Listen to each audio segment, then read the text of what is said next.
આજે આપણે ખીર બનાવવાની છે, તો આપણે ચોખાને ચડવા મૂક્યા છે. ચોખા ચડી જાય પછી આપણે સરસ ઘાટી અને મસ્ત ખીર બનાવવાની છે. આજે આપણે અષાઢી બીજ છે, ખીર અને પૂરી બનાવવાની છે.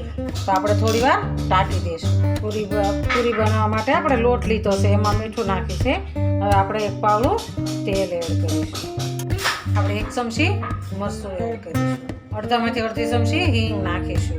અડધી ચમચી પોણી ચમચી આપણે ધાણા જીરું નાખીશું. આપણે અડધી ચમચી હળદર નાખીશું. અડધી ચમચી આખું જીરું નાખીશું. આપણે અડધી ચમચી અજમા એડ કરીશું. આપણે પૂરીમાં કસ્તુરી મેથી નાખીશું. તો કસ્તુરી મેથીમાં આપણે આવી રીતના કચડી લેવાનું. આપણે હવે એનો લોટ બાંધી દઈશું. આપણે થોડું થોડું પાણી નાખીને આપણે લોટને બાંધી લઈશું. આપણે ચોખા સરસ સડી ગયા છે, તો આપણે હવે એમાં દૂધ એડ કરીશું. ઘાટી ને મસ્ત ખીર બનાવવાની છે. આપણે ગોલ્ડનની થેલીનું દૂધ લીધું છે, તો આપણે એમાં ખીરમાં દૂધ એડ કરીશું. આપણે સરસ હલાવી લઈશું અને ધીમે ધીમે ધીમે ધીમે ગેસે આપણે સડવા દેવાનું છે. એકદમ મસ્ત. આપણે 1 કપ ખાંડ એડ કરવાની છે. આપણે સરસ હલાવી લેવાની છે. થોડી વાર આપણે ફૂલ ગેસ કરી દઈશું.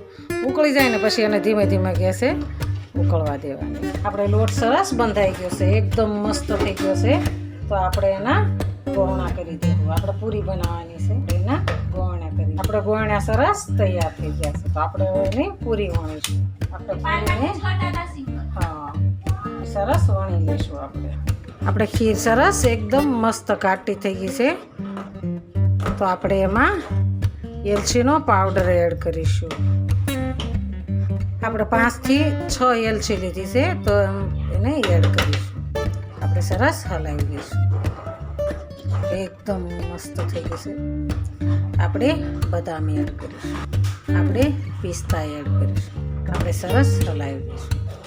આપણે ખીર સરસ તૈયાર થઈ ગઈ છે, તો આપણે હવે એને નીચે ઉતારી લઈશું. આપણે હવે પૂરી તળી લેવાની છે. આપણે ખીરને નીચે ઉતારી લઈશું. આપણે પૂરી તળવા માટે તેલ મૂકીશું. આપણે તેલ સરસ આવી ગયું છે, તો આપણે એમાં પૂરી એડ કરીશું. આપણે પૂરી સરસ તળાઈ ગઈ છે, તો આપણે એને બહાર કાઢી લઈશું. આપણે પૂરી સરસ તળાઈ ગઈ છે, તો આપણે એને બહાર કાઢી લઈશું. આજે અષાઢી બીજ છે, તો આપણે રામદેવ પીરની દેગ બનાવી છે. તો હારે પૂરી બનાવી છે, બટેકાનું શાક બનાવ્યું છે. તો હાલો ખાવા. આ મારો વિડીયો ગમે તો લાઈક, શેર અને સબસ્ક્રાઈબ કરી દેજો. રાધે રાધે.